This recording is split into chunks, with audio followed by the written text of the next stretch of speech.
Hi, I'm David Coatney with Sleek Web Marketing. When looking at your company's online presence, one of the most common and frustrating things that companies will frequently encounter is a map listing for Google My Business that they don't know how to access.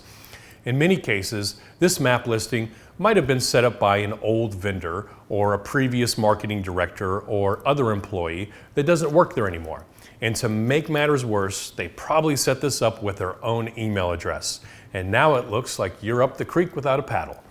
If you've changed your business address, website, phone number, business name, or anything else, that could be quite frustrating. At this stage, you might be thinking, I just need to call Google and speak to the customer service department. Good luck with that. Getting Google on the phone is a challenge to say the least. In fact, you might have an easier time getting the President of the United States to return your call. Fortunately, though, there are steps you can take to get the situation rectified. The first thing you're going to do is request ownership. So you're going to go to business.google.com/ad. From this screen, you're going to type in the name of your business as it currently shows up on the map. What will happen next is it will show you possible listings with addresses. You're going to find yours, click on it, and then click Next. It's going to tell you this listing has already been claimed, and from here you can request access. After you click Request Access, it's going to have you fill out your name and contact information as well as the ownership status you're requesting. But this page right here is important because it's also going to show you a partial on the email address that already owns this listing. This can be very helpful because sometimes businesses discover they own their listing all along. In other cases, they might recognize the email address as someone that still works at their company, in which case that's an easy fix. That person just needs to grant you access. If that person is you, you can simply visit google.com/business while logged into that email address, and from there you'll find your listing and you can make all of your edits. You just have to be logged in from that address. If that email address is not you, requesting access will automatically send an email to that person you're requesting access from.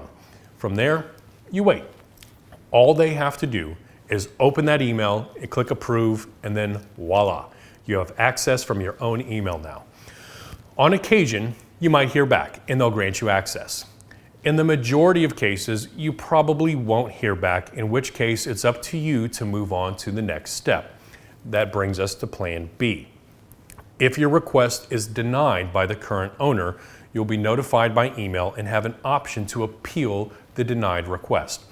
If you just don't hear back at all, which is what happens in the majority of these cases where it might have been set up by an ex-employee or ex-vendor, after 7 days have passed, there is a possibility that you'll now see a Claim This Business or Verify button, either on your Google My Business dashboard or on the actual listing itself. Go ahead and click that. What's going to happen from here is Google is going to send you a verification postcard to your business's physical address. It usually arrives within about a week, and it will have a PIN number on it.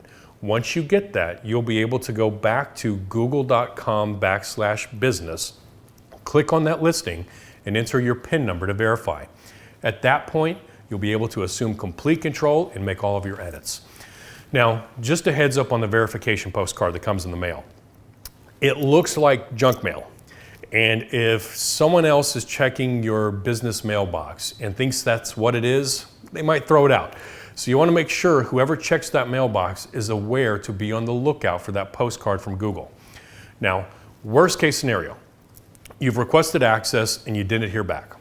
7 days have passed and you don't see a Claim This Business or Verify button anywhere. It's possible this listing isn't eligible to be transferred. The reason? Who knows? Now you're on to Plan C. Plan C involves creating a duplicate listing from the email you want associated with the listing. Plan C starts in the same place as Plan A, business.google.com/ad. Only this time, instead of clicking on the existing listing, you're going to click on the first option, which is Create a Business with this name. Then click Next. From there, you're going to be prompted to fill in all of your business information. Once you're ready to verify, you'll have Google send you a verification postcard once again. Wait a few days. Once you get the card, verify your listing. Now you have 2 listings online.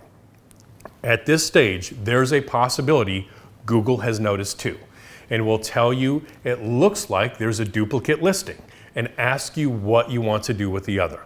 That's great because you can take care of it from there. If, however, Google doesn't notice any red flags, you might just have 2 listings out there now.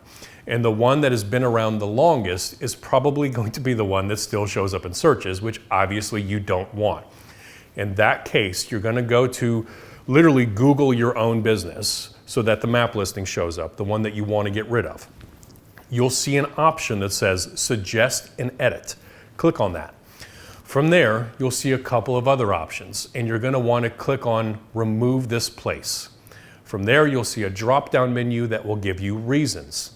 One of those reasons will be duplicate of another place. Select that. You can even attach screenshots if you'd like. Choose the duplicate and send. Then you wait on Google, which is like watching paint dry. Hopefully, they'll get around to it soon enough. I know this sounds unnecessarily complicated and frustrating. I wish it wasn't. From Google's perspective, though, anybody can claim your business, whether it's a competitor or a disgruntled ex-employee. So obviously, they want to make that process somewhat difficult and be as thorough as they can. Anyway, I hope this helps. If you have any questions, feel free to reach out to me at david@sleekwebmarketing.com. Thanks for watching.